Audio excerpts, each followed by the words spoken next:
The brand new Genshin banners have been revealed, and they are... How can I spin this in a way that is nicer?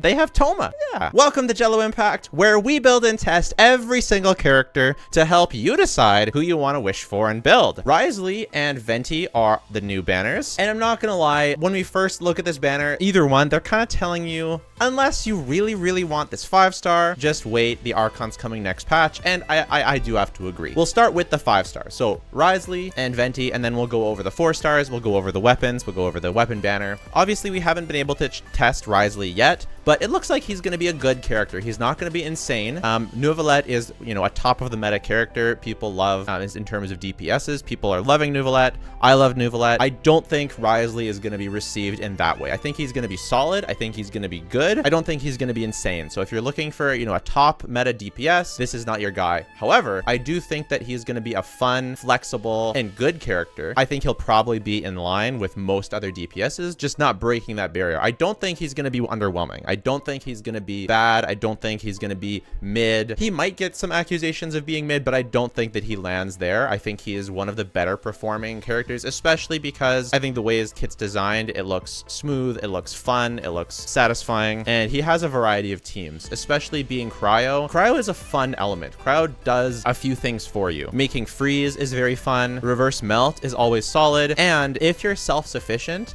being a Hyper Fridge or Hyper Bloom driver is actually pretty good. Hyper Bloom is so good at a baseline that even if Risley is not insane on his own, being able to not be tied to his burst, meaning he doesn't need another crowd character. So if you want to play Ayaka or Eula, for example, in a Hyper Bloom team, they're inherently at quite a disadvantage because they rely on other crowd characters to battery them. Risley won't. He just needs a skill infusion. And as soon as you have that skill infusion, he goes to town and you're good to go. So at the very worst, he's going to be a good Hyper Bloom driver. Will it be the best Hyper Bloom team ever? Probably not, but it's at least going to be good. And again, he's going to be a good freeze character, especially if you don't want to get Ayaka, you don't like Ayaka. It's going to be a much more kind of brain dead character to play in freeze. So I think if you're someone who, you want a flexible cryo character, you want to build freeze teams, you like Risley, I think he's a good pull. I don't recommend getting him just for meta. I don't recommend getting him just for that, especially when we look at the banner overall, which we'll talk about in a minute. For Venti, I just made an entire Venti guide and a review on Venti, so I'll link that in the cards at the end. So definitely give that a watch if you're interested in pulling for Venti. This banner does not go a long way to sell him, I'm not gonna lie. I basically end up recommending Venti for either people who just want to have a more enjoyable time in earlier floors of the Abyss, so everything up until floor 12, everything before that, those monolith floors, annoying domains, when enemies are super spread out. Venti is a great pull for people who want that. He's also a great pull for floor 12 when you already have your account sort of built out and now you're at the point of looking in vertically investing. I would almost call Venti more of a vertical invest type of character, because I know he's not like a weapon or he's not like a constellation, but he kind of is like an unlock to a ceiling playstyle. So there are going to be chambers, and there are chambers where Venti is just the best. And whether it's 2 chambers total out of the 6 in every Abyss, or whether it's 1 or whether it's 3, Venti is often the best character for certain chambers, and he's pretty solid in certain other chambers. So I actually think Venti is a better pull than people give him credit for. It's just, if you're looking to get the most value out of your Primo gems as possible, Venti is almost always a skip, because it's better to just use Sucrose or use other characters until you can get your hands on a Kazuha, because you don't need both Kazuha and Venti. But if you want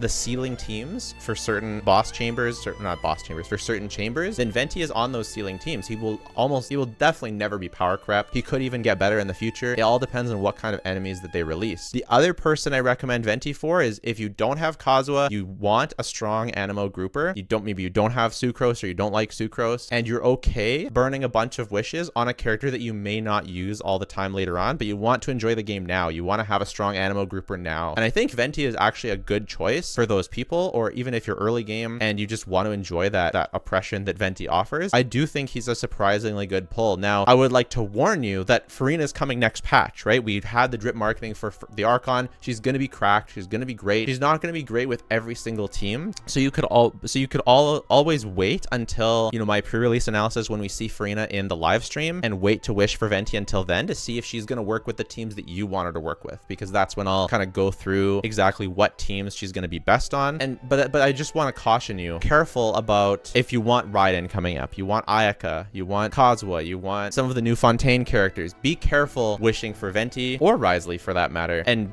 be careful that you don't want to miss out on those other characters that you want. So Venti is for those people who want a strong Animo grouper and they don't want to wait all the way until Kazuha comes, and you're not looking for any other characters, or you want to kind of vertically invest your account and have the best options and some quality of life and have the best options for certain accounts. Or number 3, I guess there's 3 types of people. You don't enjoy the monolith floors, the annoying domains, and you want a quality of life comfort character to carry you through those. Venti's good in all 3 of those situations. Now for the 4 stars. This is where things start to look rough. Chongyun, Dory, and Thoma. Thoma actually got quite a glow up. He's by far the best character on this banner. It's not even close. Dory is sort of just, it's not like she's so terrible in her of herself, because she can work with Hyper Bloom, but she needs so much energy recharge as opposed to Kuki and Raiden, who just use their skill. So Dory ends up being more of a cope option. Her being a healer, you know, as we can see with the characters in the game, it seems like healers may be getting a buff in Fontaine because of the new mechanics of the artifacts, the new mechanics of the weapons, and it also implies to me that Furina will have something to do with HP drain. And it seems to me that if you have something to do with HP drain, you know, based on my prediction, right? If we look back at my prediction for Furina, we have so much HP drain mechanics in the game, and in Fontaine, like every character has HP drain. Obviously the Archon's gonna have something to do with HP drain. If you've got HP drain, it makes sense you're gonna want something to do with healing. How much is that gonna matter? For which healers is that gonna matter for? It's unclear, but it could be that Dory gets a bit of a glow up with Furina, but I don't know how much it's gonna be. I definitely wouldn't, I would wait until we have tested Furina for at least 2-3 weeks. Then we can say, has Dory really improved or not? But as it is right now, Dory is still not in a good place, right? The mechanics that we have right now do not encourage healing to the point where Dory is a good pull or a good build. It's better to just wait until you have Kuki. Now, if you love Dory, you know, rejoice, because her Hyper Bloom teams, her Quick Bloom teams are not bad. They're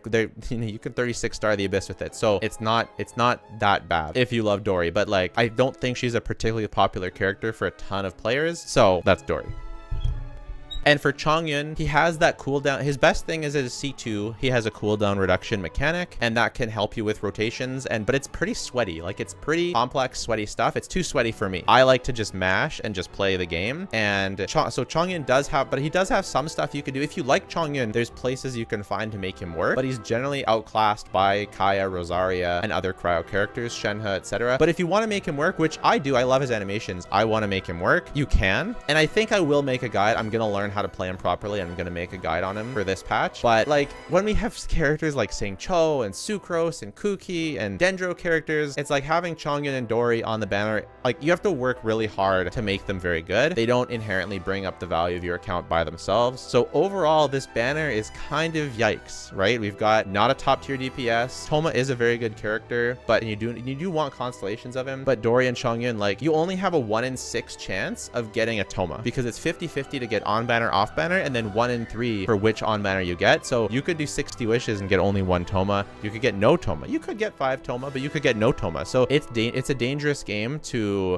just hope you get the 1 4-star on here. And whether it's for Wriothesley, whether it's for Venti, like, neither of these teams are particularly synergistic. Like, Wriothesley, I don't think he wants any of these characters on his team. Venti doesn't really want any of these characters on his team. I think Chongyun's burst does hit in Venti, but it's not like Venti gets a lot of Chongyun. It's that Chongyun gets out of Venti. So that's kind of yikes. And then overall, yeah, these banners, very low value. But I would like to say, if you want Wriothesley, if you want Venti, you should go for them. You can always get the really good 4-stars from the Star Glitter shop. Sangcho, Bennett, everyone except for Sucrose is on the Star Glitter shop out of the sort of staple 4-stars. So if you love these characters, go for them. Don't let the 4-stars stop you. But if you're on the fence, it might swing it in the other direction, because this makes me think that we're going to have a better banner next time. I will be wishing, unfortunately, on both of these banners, because I do not have Wriothesley or Venti, so I will be getting both of them. I also will hopefully getting a bunch of Dory cons. I already have the other 2 at C6, so I am the weirdo. I'm hoping for C6 Dory after getting both of these, but good luck to your polls if you decide to go for them. Now let's talk about the weapon banner. So you've got a brand new Catalyst, the 5-star, a brand new bow, and a brand new spear. So let's talk about these. So the Prospector's Drill, attack percent substat. Generally, there's better substats for polearms, so let's see what else it does. When the wielder is healed or heals others, they will get a Unity's symbol that lasts 30 seconds seconds up to a maximum of 3 symbols. When using their elemental skill or burst, all the symbols will be consumed and the struggle effect will be granted for 10 seconds. For each symbol consumed, gain 3% attack and 7% all elemental damage bonus. The struggle effect can be triggered once every 15 seconds and the symbols can be gained even when the character is not on the field. Interesting. So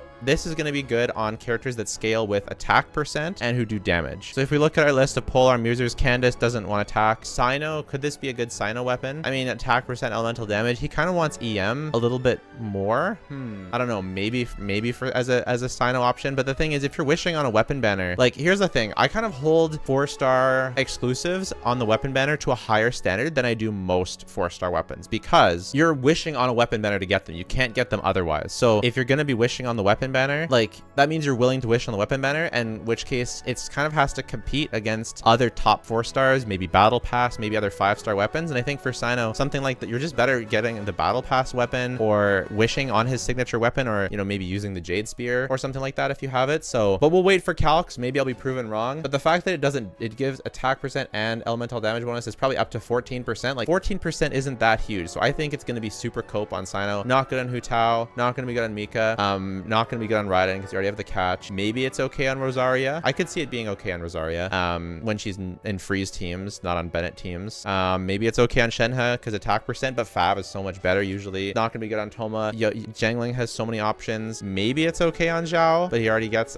I don't know. I don't see this weapon being crazy, but we'll wait for theory crafting to really go through everything and really math it out. I don't think it's going to be crazy, and I don't think it's like, to get R5 on this weapon is going to be extremely hard, and that's probably where it's going to actually compete against other top options. So, like, yeah, good luck getting it at R5. And yeah. So the bow, let's take a look at the bow. The range gauge, another attack percent substat when the wielder is healed, more attack percent and more damage percent. So it's the same thing as the spear, but as a bow. Who might this be good on? Attack percent and elemental damage bonus. I mean, it's probably good on, it's probably decent on a bunch of characters. It's probably decent on Ganyu, but you're using Bennett, so probably you don't want as much attack percent. Probably not that great. Probably good on Ganyu Freeze, if I had to guess. It's probably okay on Ganyu Freeze. It's probably not better than Fischl's other weapons. It's probably not better on Linny's other weapons. It's probably not better on Tartaglia. Oh, it might be okay on Tartaglia. It might be better than his craftable options for Tartaglia, but you still have to have a heal. Here's the thing that I didn't even mention for the polearm. You have to be healed or heal others for this to actually work, and I don't know if something like Bennett is going to be enough. So I think that this looks pretty bad. I mean, I hope I'm proven wrong, but for now, until we see Theory Crafters calcs, you know, make sure you follow Jeff, Jay Stern, the Genshin Scientist, make sure you follow them. Until we see calcs from them that prove that these weapons are comparable to other 4-star options and ideally exceed them. And even then, don't wish on the weapon banner for those. If you happen to get them, they're going to have some use cases. They're not awful, but I don't think they're going to be like the ceiling option for many characters. Other 4-stars, we're looking at the Eye of Perception, which is actual dog, terrible weapon. The Rain Slasher, which is generally outclassed by other options and just not that good overall. Not very many good Claymore characters that want to use this. It's okay on D-Luke, but I think if you were around for the free-to-play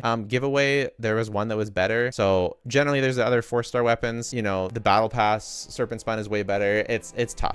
That's a tough weapon. Not a big fan. Looking at the 5-stars, things get a little better. Venti's Elegy for the end, very good bow because it buffs the rest of your character's elemental mastery, buffs attack. It's a great weapon. It's a great buffing weapon. Generally not as worth it for most accounts as getting a really strong DPS weapon, like getting Nouvelette's Catalyst for him, getting Hu Tao's Staff of Homa, something like that. Generally not quite as good as those, but it's definitely one of the better weapons, especially if you're wanting to go for Wriothesley's weapon anyways. Then the Elegy is a very good option to have on the side because pretty much any account can use this, whether it's Fischl, whether it's Yelan. It is Yelan's best weapon most of the time, and so most accounts can use an Elegy, which makes it a very valuable second weapon. I wouldn't wish on this banner for Elegy, but if you're going for the cash flow supervision, hilarious name by the way, then Elegy is a great consolation prize. You shouldn't be too mad about getting an Elegy. I'll give my usual disclaimer. If you're gonna go for this weapon, first of all, make sure you have all the characters that you want before you start wishing on the weapon banner. Make sure you're satisfied with your characters. Wriothesley will almost definitely want Furina, so make sure that you have Furina, you have enough funds for Furina before getting his weapon. And don't wish for the Elegy if you can't use this weapon, but if you want to use this weapon, this is a good one. The other person I would like to, let's talk about the weapon first. So it gives you a crit rate substat, and then it increases attack. When HP increases or decreases, normal attack damage will be increased by 16%. Charge attack damage will be increased by 14%. This effect can be triggered and it has max 3 stacks and be triggered once every 0.3 seconds. So this is going to be good on Wriothesley. Obviously, it's going to be his best weapon. It's also going to be solid on Wanderer. So if you skipped Wanderer's weapon, you didn't get a 5-star weapon for Wanderer because it was paired with the donut, then this might be your chance to go for a Wanderer weapon. The only thing I would say is that he doesn't have a reliable way of increasing or decreasing his HP. I mean, you're most likely going to be taking some damage when you're playing Wanderer, so you will be getting, you know, a stack here and there. It's most likely if Furina can somehow help with your HP manipulation, which it seems like that's the direction they're going, which that's what I predicted in my video before, you know, before we knew anything about Furina. That's what I predicted. So it seems like something that's pretty likely to be good with him. If you're but then that requires you, assuming that is true, that would require you to use Furina. You may not be using Furina, so I think it's probably a good option on Wanderer, but I don't know if it's worth wishing on a whole weapon banner. I would wait and see. What would be nice is if we could get Furina first, see if she works well with Wanderer even, and then decide whether to get the cash flow supervision for him or not. It's tough. It's really, really tough. I think if you have something like the Skyward Atlas for Wanderer, the Lost Prayer, I wouldn't try and go for this for an upgrade because those are going to be more universal. This is going to be much more niche. I really think that for now, you should only go for this. I know I said it's good for Wanderer, but I think when I'm thinking about it more, like I just don't want anyone to like have their Wanderer tied to the hip for Furina, if that even does work, and then have that not be his best team. That would be really, just to make a weapon work, like that's sad. You don't really want to be tied into something like that. So maybe hold off, maybe wait, and just go for this weapon if you want Wriothesley. Wow, overall, these weapon banners, they tell me, like they scream to me, save for Furina. That's what they tell me. But if you're wanting, you know, if you're wanting Wriothesley, just make sure you have enough for Furina because she's probably almost definitely going to be part of his best team. And I guess if you're like I will say this, if you're a Wriothesley main, I forgot to talk about the Favonius sword. So if you're a Wriothesley main, this is a nice banner for you. Like if you're like dedicated, you want to get Wriothesley, you're maybe even going to get his C1, you're going to get his weapon, you're going to get Furina, you're just all in for Wriothesley. I think you're actually kind of in not a terrible spot because this weapon is going to be very good for him. The Elegy is going to be a great weapon if you happen to lose to it, and getting these weapons, at least you have Favonius sword on here. Favonius sword, arguably the best sword in the game, going to be insane. It's an insane weapon. Like you can never have enough Favonius sword. I like having 3 to 4 copies of Favonius sword on my account because who knows when I'm going to be wanting to use it on a ton of different characters. There's a lot of great sword characters. They always seem to want Favonius. Who knows if they make even more characters who want Favonius. It just seems to be always good. So this weapon banner, not bad for Wriothesley mains, pretty bad for most other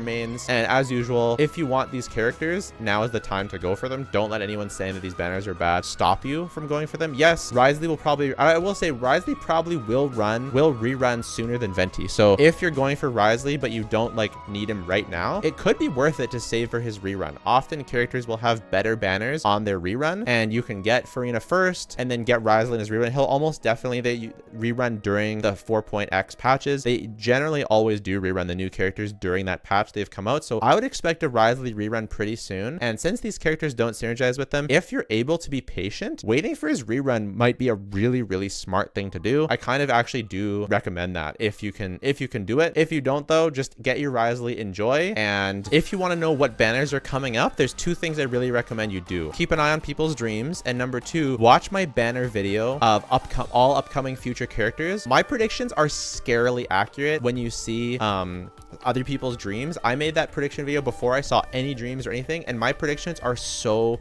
scarily accurate. The only thing I think I predicted Ayaka to come at a certain time, but I actually think it'll be Ganyu because of the lantern rate. But if you want to see some scary accurate predictions, go see that. If you want to see my Venti video, go see that. Also, if you want to see some scary accurate Archon predictions, check out my Archon prediction video. It's insane how scary I am. And this is before I've seen any dreams. So this is like not fake predictions. These are actual predictions. Check them all out. Subscribe if you want. We just passed 20,000 subscribers. Thank you very, very much. If you want to join a great community, check out our Discord. If you want to support this channel, check out my Patreon. And if you don't want to do any of those things, that is totally fine. Just watching the video has been more than enough. Thanks so much. Bye for now.